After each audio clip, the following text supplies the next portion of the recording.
I asked, you answered, you want multi-game reviews, and here we are. The Sunday Spotlight is back where we put a spotlight on the things that happened on the last day of the round.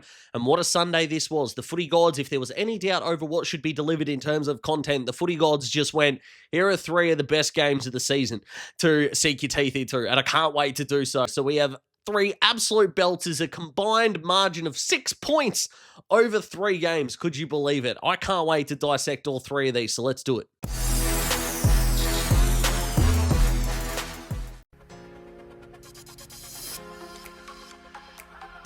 And of course, before we get started, the happiest of Mother's Days. I'm not sure whether you're going to see this on the Sunday night or the Monday morning, but no matter when you're watching it, I hope you, if you're a mum who's watching or someone in your life has been a motherly influence on you, whether it has been a birth parent, a guardian, something like that, has been celebrated. Hopefully, we love our mums every day of the year, but this one is a little bit more special. And of course, to your mums, if your partner is a mum, happy Mother's Day to them as well. Your sister, your auntie, whoever it is, all the mums out there deserve all the love, appreciation, and help that they can get throughout the year. And fingers crossed you have spoiled them for every single awesome thing that they do. Hopefully, I've read some disturbing surveys out there. But we're going to go in reverse chronological order, as you've probably figured out so far. So North and Brisbane was able to catch more of this game than the other two, which is also more than helpful. And the first thing that I'm going to say, because we need pessimistic Daz out there, is that I'm low-key disappointed in Jai Simpkin. Now, the reason why I'm saying this is not for anything that he did on the field, but was for his post-game interview,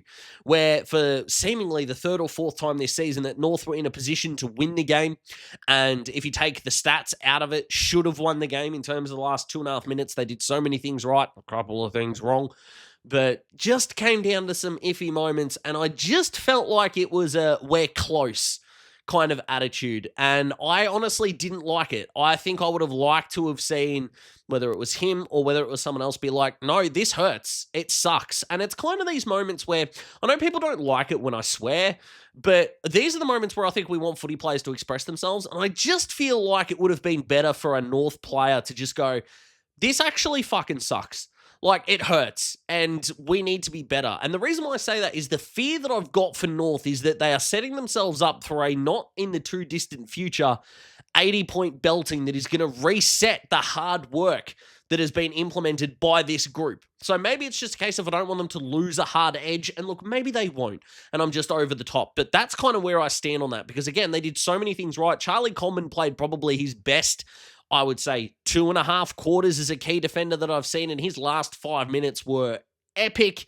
Sheasel did what Sheasel does. Tristan Sherry, he so is like the Stuart McGill to Max Gawn's Shane Warne, that we are witnessing the greatest, and it's just a shame that the guy who's not going to be seen as the greatest, but still performs at a ridiculously high level. And now, of course, we're going to see Sherry once, Gawn retires. We didn't get to see that with McGill and Warne, considering they retired pretty much at the same time. I think McGill was late 2008. Warne, of course, played his last test in January of 2007 during that 06-07 whitewash, so we didn't get to see that overlap. But we really are seeing, a generational talent as a ruckman involved here. And Luke Parker, Jack Darling, Caleb Daniel, all those pickups who we applauded for boosting North's floor, I should say. But the ceiling is going to be up to the young guys. Some of them performed, some of them didn't. It doesn't seem like enough of them want to perform at the same time.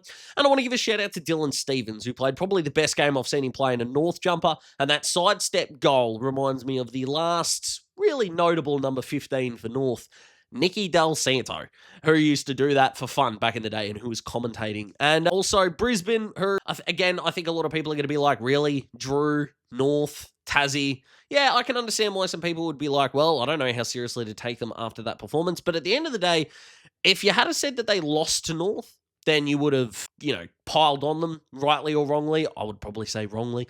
But if we had have turned around and we had have said, well, they smashed North, you would have gone, well, was it by enough? So you can't really win in these kind of situations.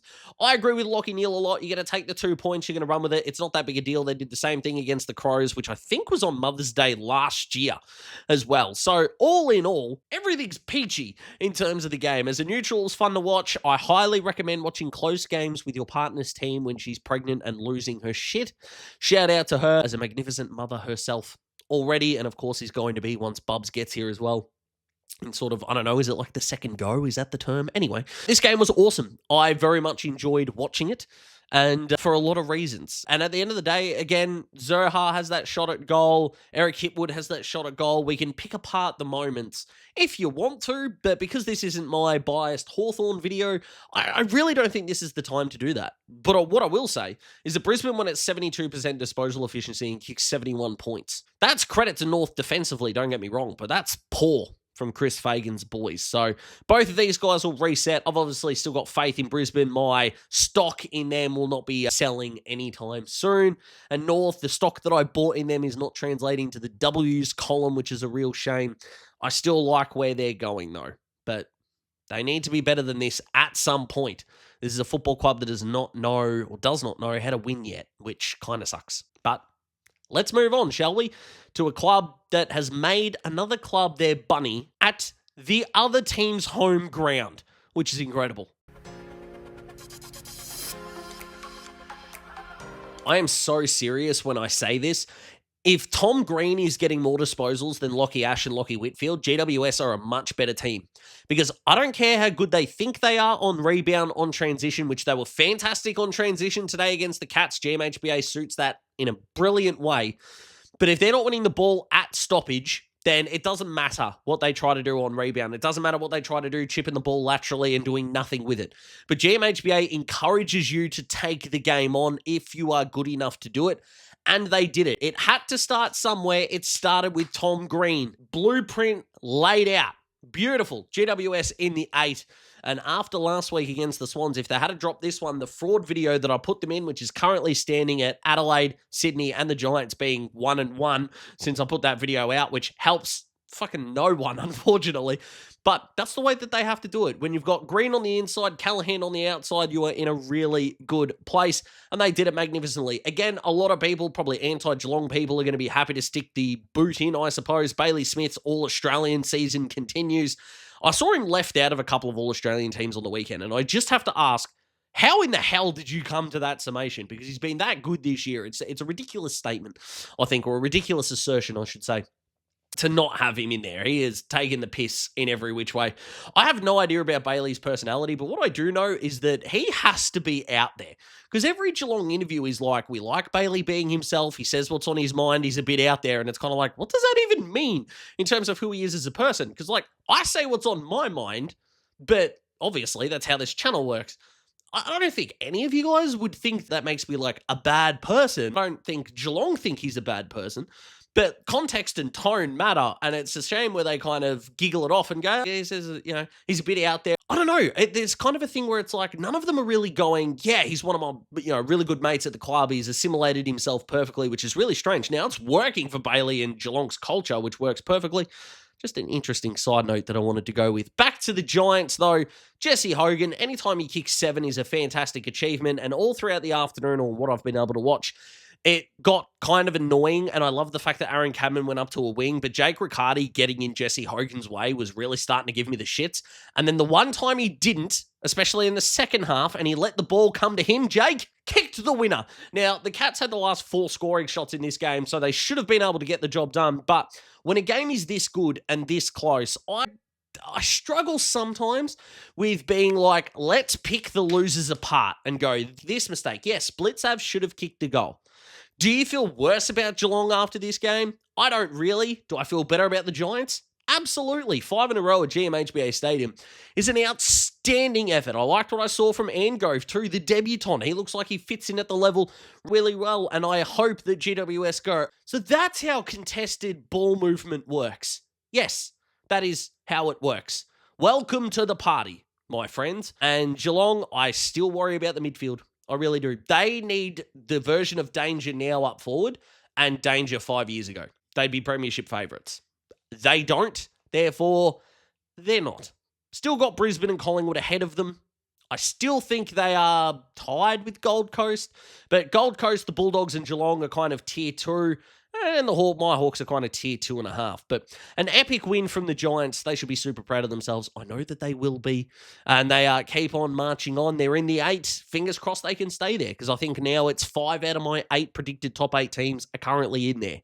And one of them I'm giving up on. So I'll give you a hint. They lost at Marvel Stadium on Saturday. So let's go to the last game. And to the MCG, of course, and look, West Coast were better, I understand that, but just quickly, if you're not a gambler, then you might have no idea what I'm talking about, but I'll explain it. But there's a thing called hedging, which effectively means that you can bet on two results and guarantee a victory. Think about it like this. In an NBA game, because you can't have a draw, then if you could get odds good enough to bet on, say, the Timberwolves through one bookie, let's say they're $2.06, for example, and then you bet on the Warriors, who were $2.16, because that game has to have a result and you wager equal money, one of them has to win, therefore you will win a profit. That's what hedging is, right? Hedge your bets. I had that in this game. Not money-wise, but pre-season take-wise, because I had Richmond in the over-unders as over 2.5. And in a season where everyone was happy to write off Richmond and media were going, could they go winless? I think Daisy Thomas, I know others may have, but I remember Daisy saying it, could go winless. This is a really bad football team. Where are their wins going to come from? And it just became, this sounds ridiculous. Of course they're going to win 3 games. And they have already. And it's round 9. So, killing it. Now, where does the hedge come from? Well, in my who is your team going to have their first win against, my pick for West Coast was the Richmond game. So, no matter who won, I was as happy as Larry. So, go Daz, effectively, is the result of this game. But of course, the other bit of credit, well, not the other bit of credit, all of the credit needs to go to the Tigers for this game. And of course, the former Tigers, Jack Graham and Liam Baker, were really good in this game. My man Camden McIntosh was really good as well. But this was the breakout game for Sam Banks, who is a ridiculously good young man from Tassie and an absolute superstar of a human being. Had a little bit of contact with Sam in his draft year. Talking Hawks interviewed him, was able to get involved in those conversations, not the one that happened on camera, but in the correspondence, he seems like an absolutely ripper guy, and seeing him have his 28 disposals today was fantastic. Loved what I saw, but of course, the Tom Brown chase down was fantastic. Mitchell on tuck, which is kind of ironic considering that it happened against Richmond, obviously, and they had the win here. I'm not trying to throw shade in that way.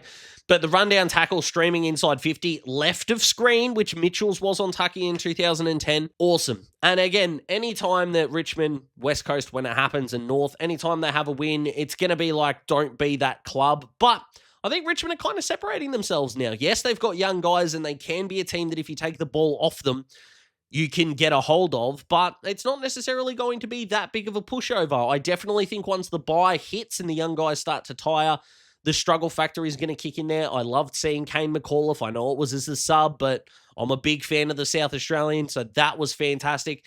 And if you are a neutral out there, if you are a Richmond fan out there, but of course, fans of their own team love their guys sooner. So my message to the neutrals, if you aren't in love with Seth Campbell, start, because there's not many seats on the bandwagon left, let me tell you. Now, the Eagles had some statistical dominance, I suppose, but worked really well on transition for the majority of this game. Turnover is where they killed them. Richmond were plus nearly 6 goals on turnover, so that was a bit of a shame. But it's so close, and the hardest win to have is your next one. And of course, for Minnie McCall, the hardest win is going to be your first one. We saw that it happened with Dean Cox a little bit at the Swans until they got the win over Sydney. And of course, West Coast are working from a far lower base than the Swans are in terms of a list and personnel. But it will come, and unfortunately, it is that don't be that club, which sucks. But I think Minnie's first win is going to happen at Optus Stadium. Against whom? No idea. But there we go, guys. 3 games that I highly recommend if you've got some spare time over the weekend, even if you're a neutral supporter. Check out the KO minis. They're like 15 minutes long. KO aren't paying me to say that because you can't use their footage. So I can't get paid to show you the good stuff. But I think they'd be really worth watching. I cannot wait to dissect all of them, probably throughout tomorrow, because I'm working from home tomorrow, which is for Daz. I hope you enjoyed the video. Like the video if you like the video. Subscribe to join the Daz Talks Footy cohort family. It is growing by the minute. My goodness, kind of like Daz's family at home. Cannot wait for mid to late June. Having a daughter, man, this is going to be the best thing ever, I'm telling you. So keep a smile on your face, guys. You deserve to be the best version of you that you can be. I so appreciate you giving up your time to watch this video. I will see you in the next one. It will come on Tuesday, and it'll be something. And by that, I mean I have no idea what it will be. So keep an eye out for it, though. Thank you so much, guys. I will see you in the next one. Goodbye.